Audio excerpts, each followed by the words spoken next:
주신 하나님의 말씀 시편 118편 8절로 마지막 절까지 말씀입니다. 시편 118편 8절로 마지막 절까지 말씀 공동체 성경 읽기 영상으로 함께 보시겠습니다. 여호와께 피하는 것이 사람을 신뢰하는 것보다 나으며 여호와께 피하는 것이 고관들을 신뢰하는 것보다 낫도다. 못나라가 나를 애워쌌으니 내가 여호와의 이름으로 그들을 끊으리로다. 그들이 나를 애워싸고 애워쌌으니 내가 여호와의 이름으로 그들을 끊으리로다. 그들이 벌들처럼 나를 애워쌌으나 가시던 불에 불같이 타 없어졌나니 내가 여호와의 이름으로 그들을 끊으리로다. 너는 나를 밀쳐 넘어뜨리려 하였으나 여호와께서는 나를 도우셨도다. 여호와는 나의 능력과 찬송이시오 또 나의 구원이 되셨도다.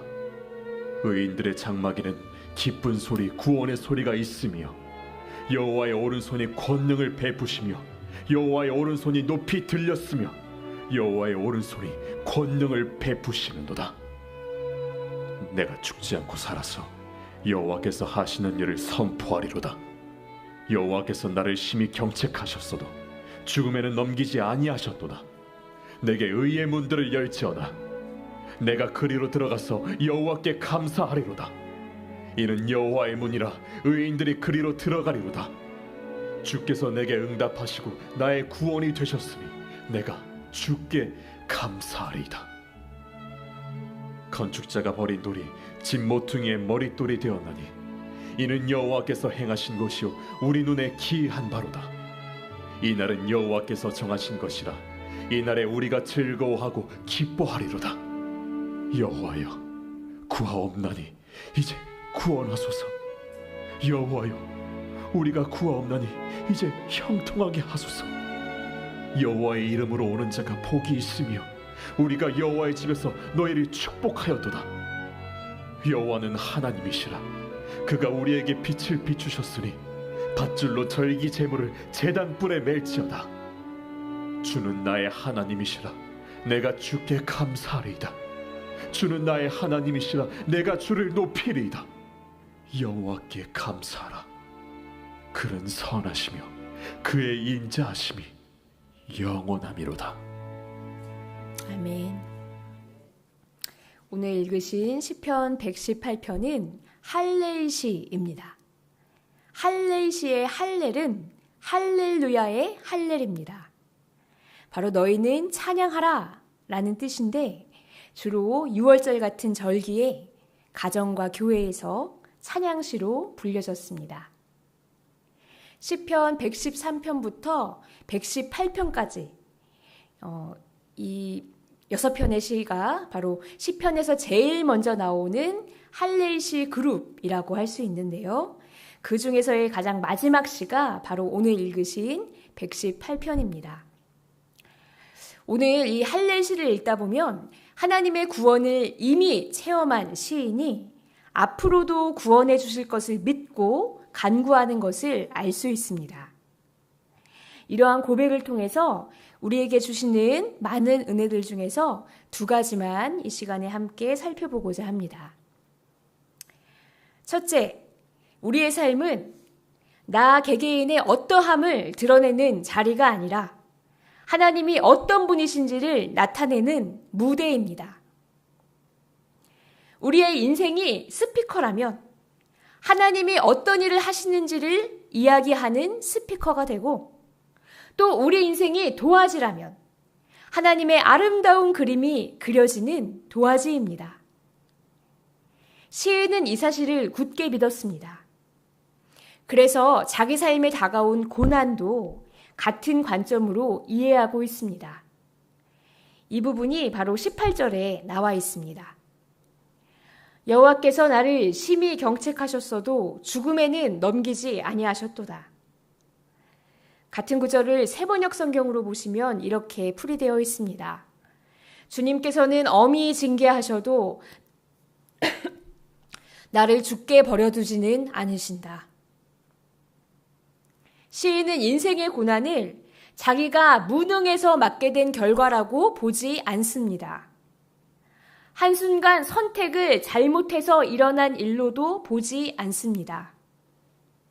그것이 아니라 하나님의 경책이고 징계이다. 사실 고난에는 여러 가지 이유가 있습니다. 믿음의 성장과 성숙을 위해 주시는 고난도 있고, 예수님이 구원을 위해 아무 죄 없이 고난을 받으셨던 것처럼 나와 이웃을 구원하시기 위해 잠시 허락하시는 고난도 있습니다. 그런데 시인이 자기의 고난을 되돌아볼 때 하나님의 징계와 경책이다 하고 본 것입니다. 바로 죄로부터 돌이켜서 새롭게 변화시키시기 위한, 더 좋게 거듭나게 하시기 위한 고난으로 보았습니다. 그런데 우리가 또 하나 주목해야 할 것이 있습니다. 바로 경책과 심판은 다르다는 사실입니다. 심판은 판결을 내려 영벌에 처하는 것입니다. 반면 경책은 영벌로 끝내는 것이 아니라 돌이켜 새로워지게 하기 위한 중간 과정입니다.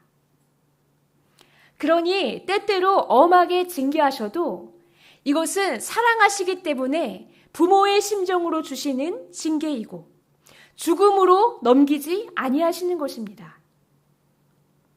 그래서 시인은 17절에서 이렇게 확신하며 고백합니다. 내가 죽지 않고 살아서 여호와께서 하시는 일을 선포하리로다. 현재의 고난이 아무리 힘겨워도 이것 때문에 내가 죽지 않는 것을 믿습니다.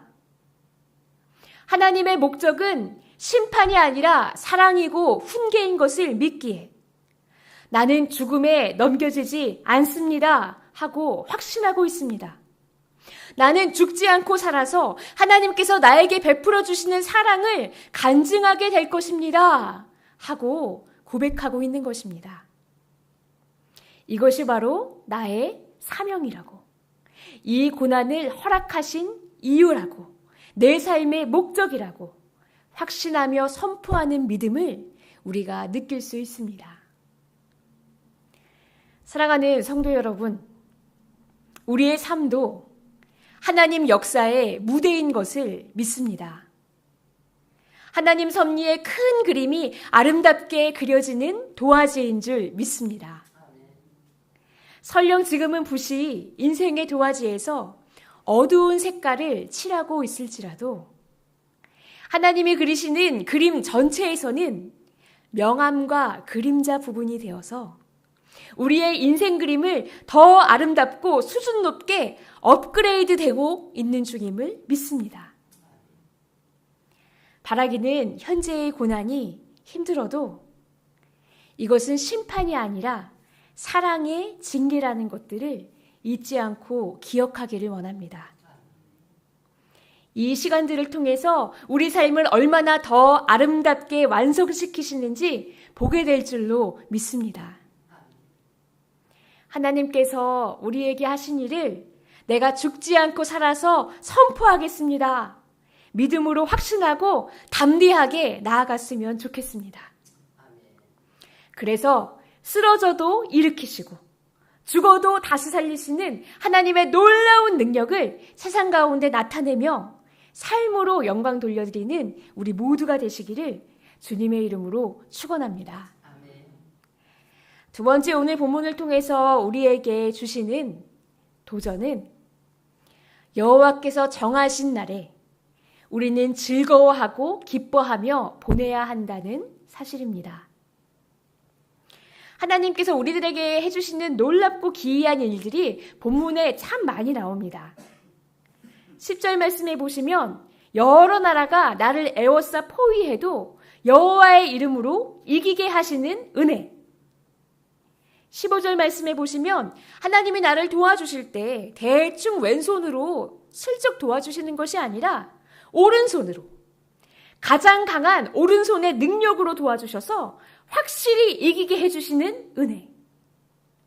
그런데 이러한 은혜보다 더 놀라운 은혜가 있습니다. 우리의 운명을 바꿔주시는, 우리의 운명을 영원히 바꿔주시는 은혜가 있는데 바로 22절 말씀입니다.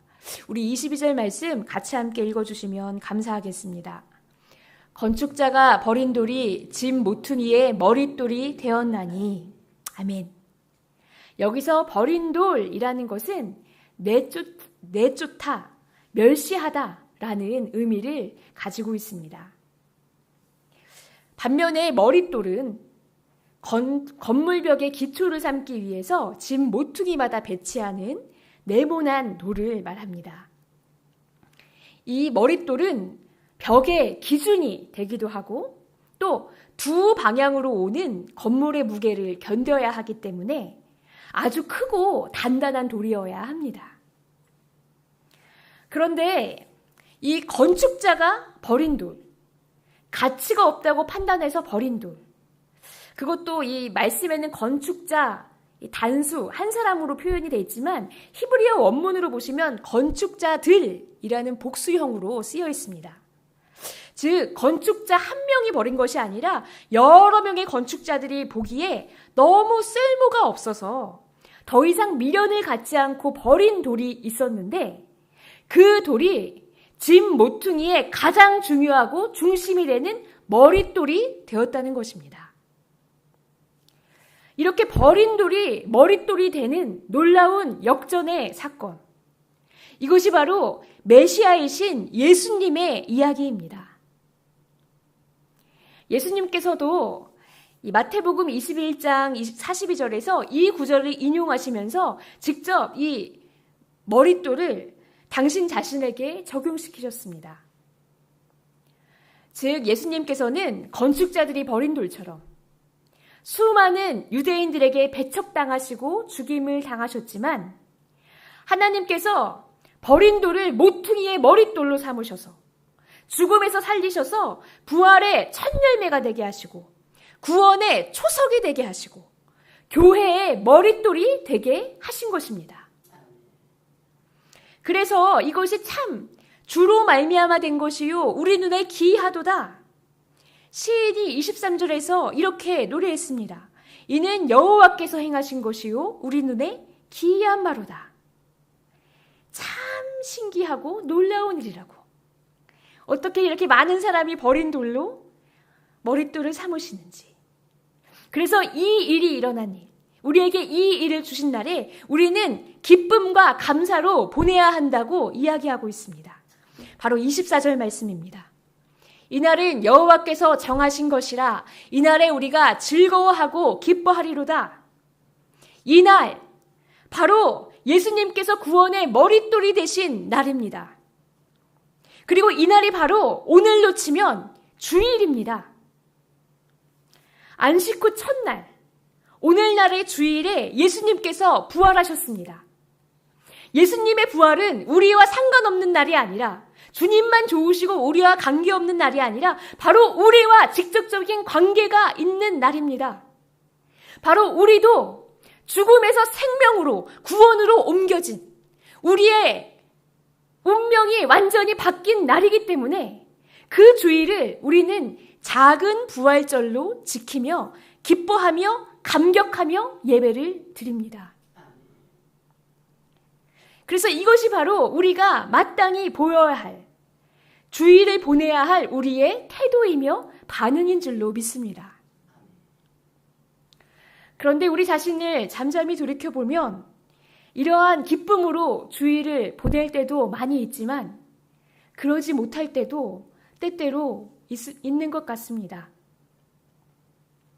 우리가 주일을 지키며 예배하는 것을 어떠한 종교적인 의무나 율법처럼 생각하거나 오랜 시간 되풀이해온 습관을 오늘도 또 하는 것처럼 나도 모르게 여길 때가 있고 또 주일에 해야 하는 여러 가지 일들의 무게에 짓눌려서 기쁨 없이 주일을 맞이할 때가 있다면 우리는 우리의 마음을 오늘 시인의 마음처럼 회복시켜달라고 주님께 기도해야 할 것입니다. 이날은 여호와께서 정하신 것이라 우리가 즐거워하고 기뻐하리로다. 예수님이 버린 돌에서 모퉁이 돌이 되게 하신 그 감격과 기쁨으로 주일을 보내고 또 예배를 드릴 수 있기를 간절히 기도합니다. 그렇게 예배의 본질을 회복하는 우리 모두가 되기를, 주님께서 정하신 날에 즐거워하며 기뻐하는 저와 여러분 되시기를 주님의 이름으로 축원합니다. 다 같이 기도하시겠습니다. 사랑과 은혜가 풍성하신 하나님 아버지, 오늘 시인의 고백이 저희들의 고백되기를 간절히 원합니다. 하나님이 정하신 날에 즐거워하고 기뻐하며 예배드리기를 원합니다. 주님이 내게도 베풀어 주신 역전의 구원이 너무나도 감사해서, 그리고 아직은 일어나지 않았지만 앞으로 베풀어 주실 구원이 너무나 확실하고 선명하므로 먼저 앞당겨 감사하는 기쁨과 감격이 저희 안에 충만하기를 원합니다. 그렇게 감사하며 기뻐하며 주님께 전심으로 예배하며 영광 돌려드리는 저희들이 될 수 있도록 주님께서 우리의 심령을 인도하여 주시고 주관하여 주시옵소서. 예수님의 이름으로 감사드리며 기도합니다. 아멘.